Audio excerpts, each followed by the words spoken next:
Hello everybody. Today we are going to be talking about using Lightroom Mobile on our mobile phones because many of us don't have one of these, but most of us have one of these. Cue that cheesy intro.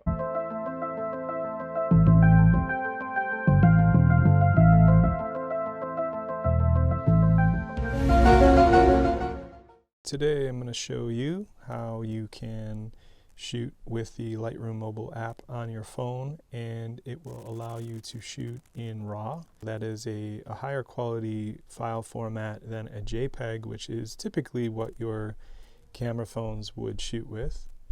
And we're going to go ahead here and go into the mobile app so you've seen how to install it. If I go into the little home screen, you can see there's all kinds of tutorials and lessons and things that you can check out. If you go to the little books here, it's going to show you all of the photos that you've taken that are on your phone. And then we're going to go into the area down on the bottom right, which is the camera. Now when you do this initially, this is probably going to say JPEG on the top, so you're going to need to switch this over from JPEG to DNG. DNG stands for digital negative. Then when you come down onto the bottom, we want to switch from automatic. I think by default it's automatic, where the camera will choose the settings for you, which we don't want. So we're going to go ahead and switch over to professional mode. Also, for those of you in photo, probably not everyone is going to need to do this, but high dynamic range is something that we'll talk about soon, coming up in another lesson. We're going to go to Pro mode. We're going to make sure it's on DNG and it's on Pro mode. Okay, the next step is we're going to go ahead and change where it says seconds to, we don't want that to be auto. Seconds, this is in fractions of a second. This is your shutter speed, and you're able to adjust how long the exposure is. So you'll notice that the further down that I go, the brighter the image gets. And when I start to come down this way, you see how the image starts to become darker, because this is letting you know how much time your camera is letting light in. So right now we're letting light in for 1/2500th of a second. And if I switch that to a longer time, like 1/60th of a second, it gets quite a bit brighter because it's letting light in for more time. The more time you let in, the brighter your image will become. Now I'm going to go ahead and turn that back down. One thing you have to be careful of is if you're shooting in an area where it's dark, if this number gets under, probably about with your phone under about 60, your images start to get blurry. So if I was to shoot at something like 1/6 or 1/5 of a second and my hand moves a little bit, you can see what's happening there. Your photos will come out with looking with a blur like that, because you're breathing, your heart's beating, you're going to not be perfectly still. A way around that is you could set this up on some sort of a tripod, something that doesn't move. You can balance it on a table, and that won't affect it. Now the other thing we need to talk about is this ISO setting. ISO is by default set up to automatic, which we also do not want. So what ISO is your camera's sensitivity to light.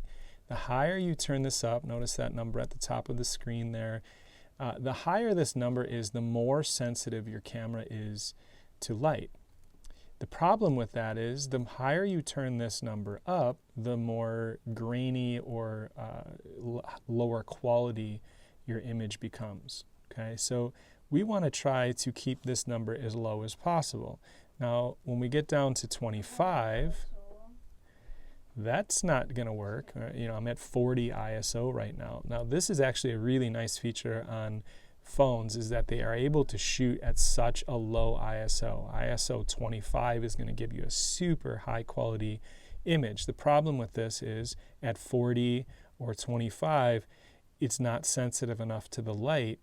It's not letting enough light in, right? So that becomes a little bit of an issue. If we can keep this somewhere between 25 and 100, I think we're at a pretty good balance. So I'm going to go ahead and turn this to 100.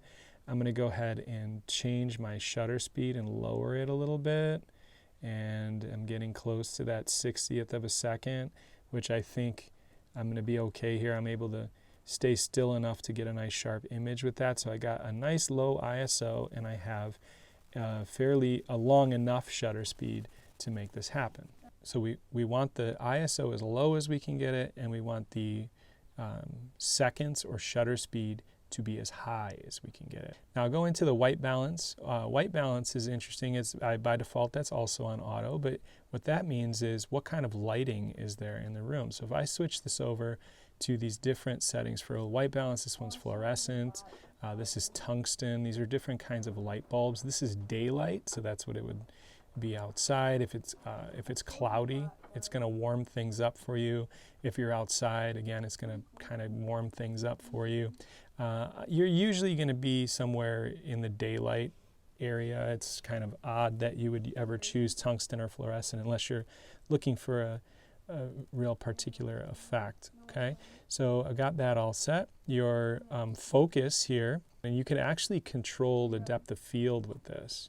Okay, so 0 focuses on Bob Ross, and then here focuses on the Ninja or the Joker. Okay, so I'm going to go ahead and choose what I want to focus on.